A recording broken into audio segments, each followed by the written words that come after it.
ቦርድ በድህረ ምርጫ ውጤት ማሳወቅ ስራውን በመቀጠል የቀረቡለትን የፖለቲካ ፓርቲዎች ቅሬታንም እየተመለከተ እንደሚገኝ አስታውቋል። የምርጫው ውጤት ተንተርሶ መግለጫ ያወጣው የኦሮሞ ፌዴራላዊ ኮንግረስ በምህጻሩ ኦፌኮ ነፃና ፍትሐዊ ምርጫ ስለመካሄዱ ጠንከር ያለ ጥያቄ በማንሳት የኢትዮጵያ ውስብስብ የፖለቲካ ቀውሶች በዚህ መንገድ አይፈታም ሲል አቋሙን ገልጿል። ኦፌኮ በአሁኑ ወቅት ከመንግስት ጋር በጦርነት ላይ ያሉ ታጣቂ ኃይሎችን አካቶ በሀገሪቱ ውስጥ ያሉትን ሁሉንም የፖለቲካ ኃይሎች በማሰባሰብ በድርድር ላይ ለተመሰረተ አዲስ የፖለቲካዊ ስምምነት ፍኖተ ካርታ መሰረት እንዲጣልም ጠይቋል። ስዩም ጌቱ ከየምርጫ ክልሎች ወደ ማዕከል የሚመጡትን የምርጫ ውጤቶች ተቀብሎ በትክክል የተቀመጡ ስለመሆናቸው በማጣራት የማረጋገጥ ስራውን አጠናክሮ መቀጠሉን ትናንት ሐሙስ ማምሻውን ለጋዜጠኞች በሰጠው መግለጫ የገለጸው የኢትዮጵያ ብሔራዊ ምርጫ ቦርድ ለዚህ ስራ የተመደቡ ሰራተኞች እየሰሩበት መሆኑን አስታውቋል። ቦርዱ የስራ ሂደቱን ለጋዜጠኞች ካስመለከተ በኋላ መግለጫ የሰጡት የቦርዱ ሰብሳቢ ሜላትወርቅ ኃይሉ እንግዲህ እንዳያችሁት በዚህ የማጣራት ሂደት ከየምርጫ ክልሉ የሚመጡት ውጤቶች የሚቀበል የስራ ክፍል አለ። ያ ስራ ክፍል ተቀብሎ ወደ ማረጋገጫ ስራ ለሚሰጡት ባለሙያዎች ይቀርባል።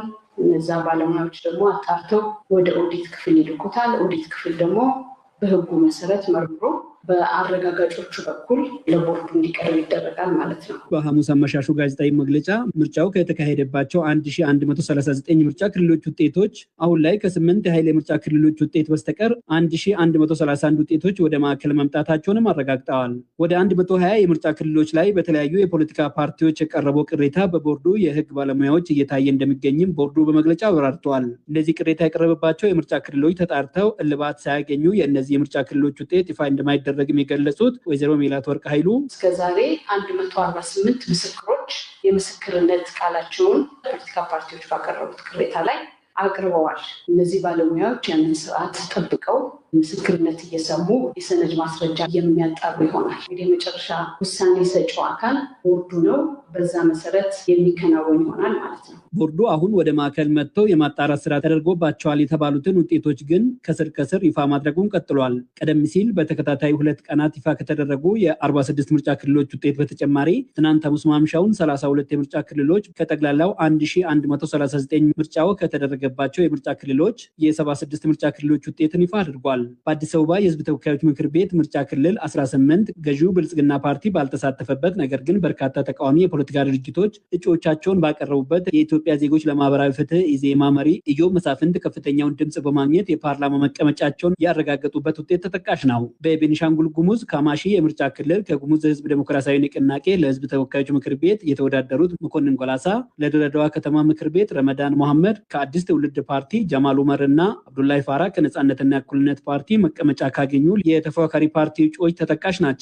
በሌላ በኩል የኦሮሞ ፌዴራላዊ ኮንግረስ ኦፌኮ በውጤት ማሳወቅ ምዕራፍ ላይ የሚገኘውን 7ኛ የኢትዮጵያ ጠቅላላ ምርጫን ክፉኛ ነቅፎ ባወጣው መግለጫ ምርጫው በመሰረታዊ ግድፈቶች የተሞላና የዜጎችን የመምረጥ መብት በነፈገ ሁኔታ የተካሄደ ነው ብሎታል። ምርጫው ፍትሐዊና ዲሞክራሲያዊ እንደነበር የገለጹትን የአፍሪካ ህብረትና የኢጋድ የምርጫ ታዛቢዎችን የዲሞክራሲን መርህ ያቃለለ ሲል ክፉኛ የነቀፈው ኦፌኮ በኢትዮጵያ ምርጫ መካሄዱን በበጎ በመመልከት መግለጫ ያወጣውን የአውሮፓ ህብረትንም አጣጥሏል። የፓርቲው ሊቀመንበር ፕሮፌሰር መረራ ጉዲና ለዶይቼ ቬለ በሰጡት አስተያየትም ዘላቂ ሰላምና መረጋጋት ይመጣል አይመጣም፣ ምርጫ አሁን በተካሄደበት መንገድ ዲሞክራሲያዊ ስርዓት ይወለዳል አይወለድም፣ በስነ ስርዓት መዝነን ምርጫ ይቅርና ቅርጫ እንኳን እንደማይሆን አስልተን ወጥተናል። የኢትዮጵያ ብሔራዊ ምርጫ ቦርድ ሰብሳቢ ወይዘሮ ሜላትወርቅ ኃይሉ በጸጥታ ችግር ምክንያት ምርጫ ስላልተደረገባቸው አካባቢዎች ዕጣ ፈንታ ትናንት ማምሻውን በሰጡት ጋዜጣዊ መግለጫ ላይ ተጠይቀው ምርጫ ያልተደረገባቸው አካባቢዎች እንግዲህ ኢትዮጵያ ብሔራዊ ምርጫ ቦርድ አስቻይ ሁኔታውን መኖራቸውን እየገመገመ እያየ ሁኔታዎች ሲመቻቹ ምርጫውን ያካሄዳል። ለዶይቼ ቬለ ዘገባ ስዩም ጌቱ ነኝ ከአዲስ አበባ። ሁለተኛው ዘገባችንም ምርጫ ላይ ነው የሚመለከተው። ወደ ሐዋሳና ወላይታ ሶዶ ይወስደናል። በሐዋሳና ወላይታ ሶዶ ከተማ በምርጫው የተሳተፉ ነዋሪዎች አሸናፊ የሚሆነው ፓርቲ ከወዲሁ መሰረታዊ የሚባሉ ችግሮቻቸውን እንዲፈትላቸው ጠየቁም። የሐዋሳው ወኪላችን ሸዋንግዛው ወጋየው ያነጋገራቸው ነዋሪዎች በምርጫው የሚመሰረተው መንግስት የኑሮ ውድነትን ለማቃለልና የጸጥታ መደፍረሶች ላይ ትኩረት ሰጥቶ እንዲሰራ እንደሚፈልጉ ገልጿል።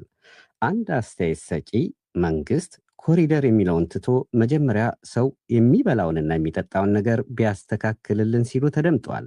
ዝርዝሩ እንደሚከተለው ይቀርባል።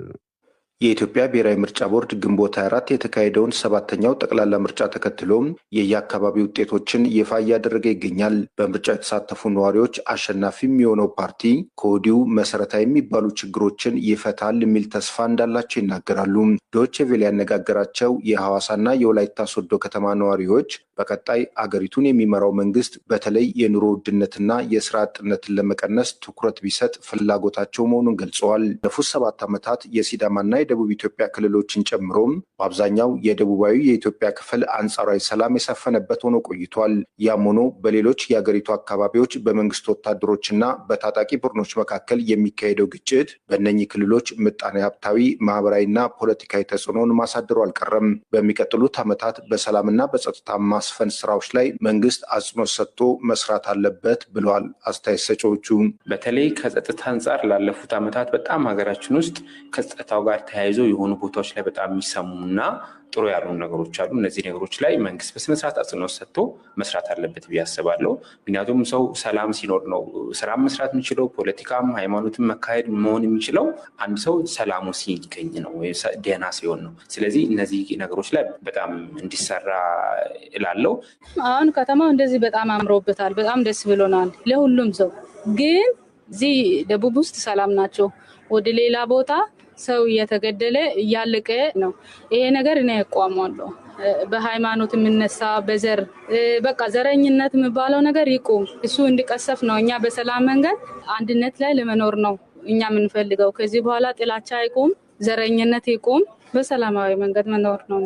የኢትዮጵያ ብሔራዊ ምርጫ ቦርድ በግንቦት 24 ምርጫ ከተካሄደባቸው ከ1139 የምርጫ ክልሎች መካከል እስካሁን የ1131 የምርጫ ክልል ውጤቶች ወደ ማረጋገጫ ማዕከላት መድረሳቸውን የቦርዱ ሰብሳቢ ሜላትወርቅ ኃይሉ ትናንት በሰጡት ጋዜጣዊ መግለጫ አስታውቀዋል።